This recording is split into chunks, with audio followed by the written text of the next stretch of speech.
Yes, welcome back to our channel, Speed and Sound Motors Garage.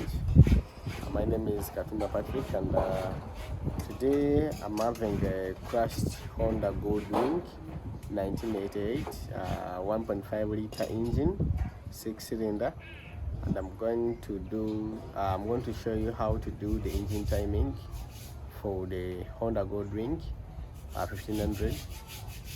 This bike had a crash, and some parts got broken and in the timing area. So I've done the engine timing. I'm going to show you how to do the markings and how to put in the belts and such. And so subscribe to the channel as we get started.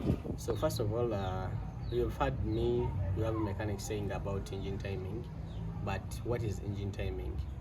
In a simple term and a simple explanation, what I can tell you is engine timing is a relationship between camshaft and the crankshaft movement for the timed intake and exhaust and the firing of the engine to do all the 4-stroke or a 2-stroke engine. For example, the camshaft is moving in relation with the piston, so that when the piston reaches the stroke for the intake, that the camshaft also opens up the intake valve, and then the piston moves down as the camshaft closes.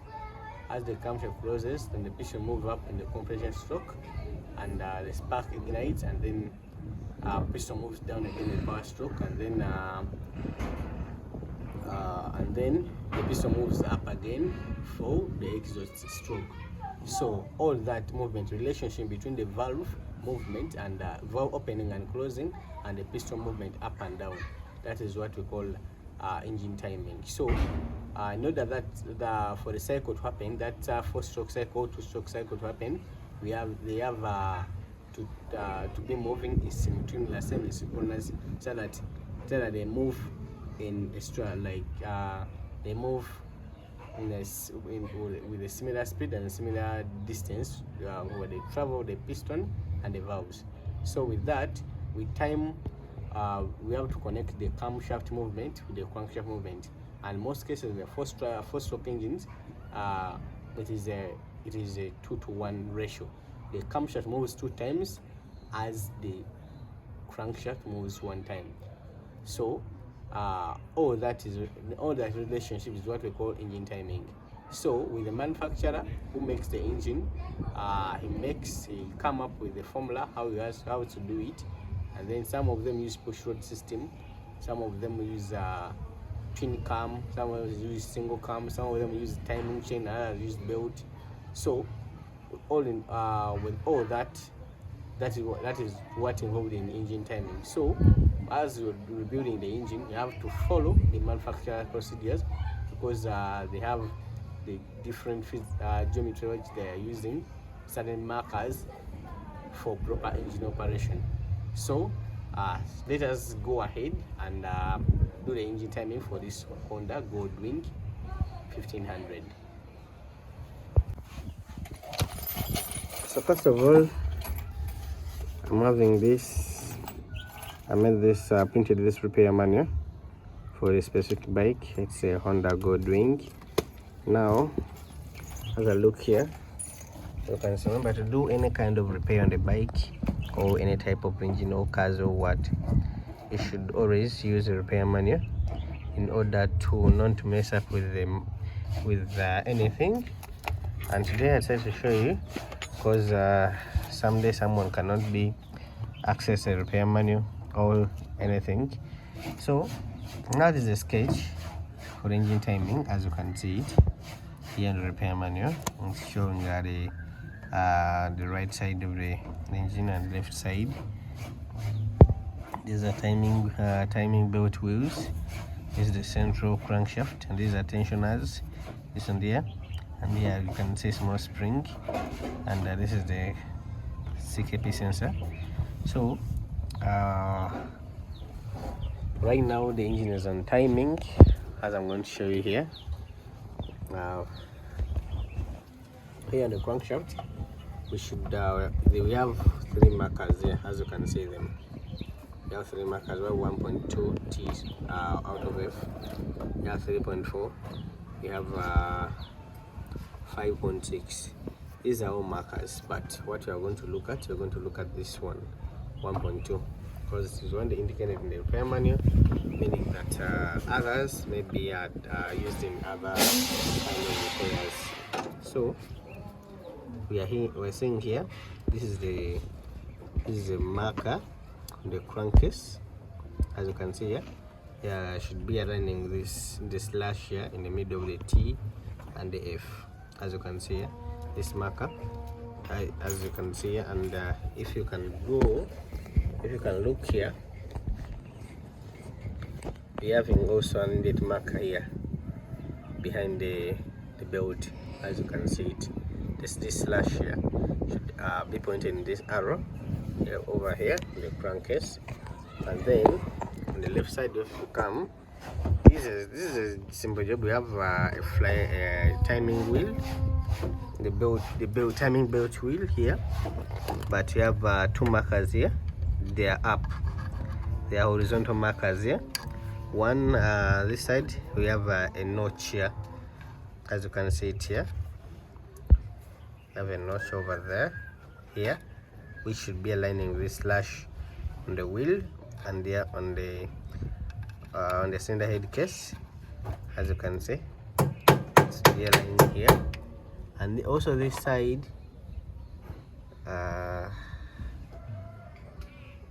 me see if I can show you. Also this side, there is a marker near that bolt. Let me show you.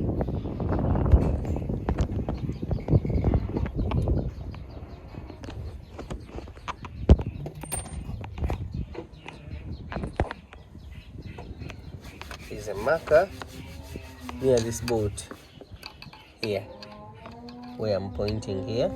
You should also be aligning the up mark here. So coming the right side of the engine,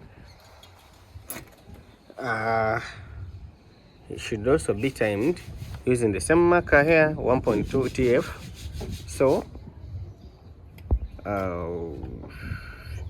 so now we're having here also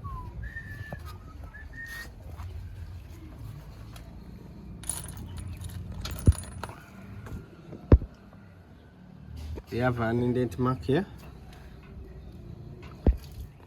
on the belt case, this one, and a slash here. So we're seeing the up slash, and we're having this another mark here. Let me show you. Here. Yeah, as you can see, this marker it does align with this small arrow here. As you can see it, this marker should also align with that arrow. Then after doing that, you should tension the belt. Right now I've done a DIY belt tensioning, but you should also have a belt tensioning gauge, so that's not to over tension the belt, so that you prevent machine wear and maybe the belt will get damaged. As you can see, these are tensioners. If you want to tension up the belt, you should release this bolt and then you push this up. You release this bolt, then you push it up. As you see here, another tensioner here, and then you release it, loosen it, then you push it down so that it gives more tension on the belt. So these are the crankshaft position sensors. It has 2 of them. And now I've done it. I'm going to test run the engine and see, because this bike crashed and some of the parts got broken, as you can see on the bike. So subscribe to the channel and not to miss any video as we do repairs here. So as you can see,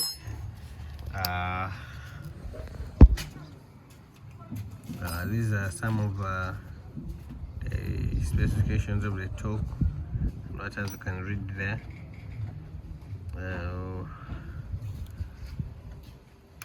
You see that do not lubricate the belt tensioners or you damage the timing belts. Protect the sealed tensioner bearings. Do not use solvents or other cleaners inside the front timing covers. I hope you've got to know that. And just look here if you kind of another. Oh, you don't have anything here else.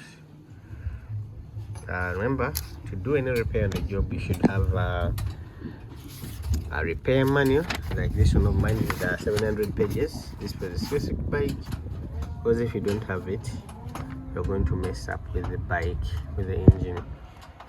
And now this is it.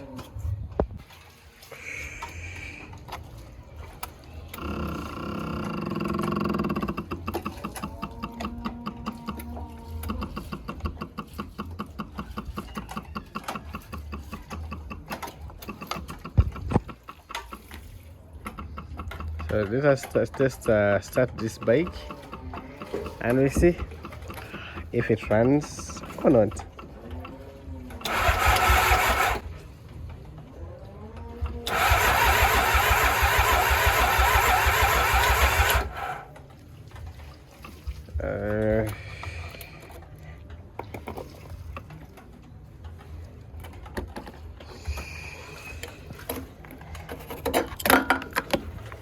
Well, we have some gas in the tank, so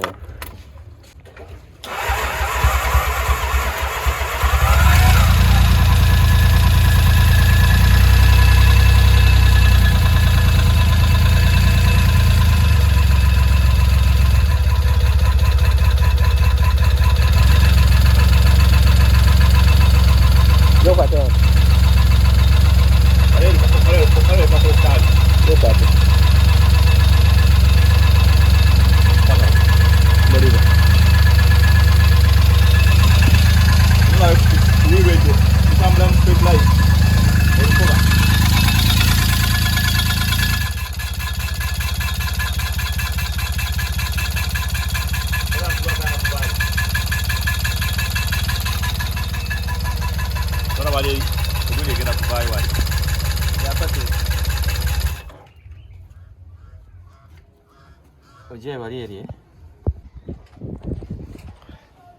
So this is it. Now I've showed you how I've done the timing. There's been a long work, and I just remember that I should show you something today. So subscribe the channel in order not to miss any video. Keep tuned in. I have more videos on my channel which are so educative and can help you out, maybe if you're in the areas when you don't have a professional mechanic, in areas where you cannot access the repair manuals. Come comment down below and I can make any video just to show you on what you want to know on servicing the bike and maintaining it. So subscribe the channel. I'll see you soon in the next video. I have the BMW video coming soon and other videos, so stay tuned in. Goodbye.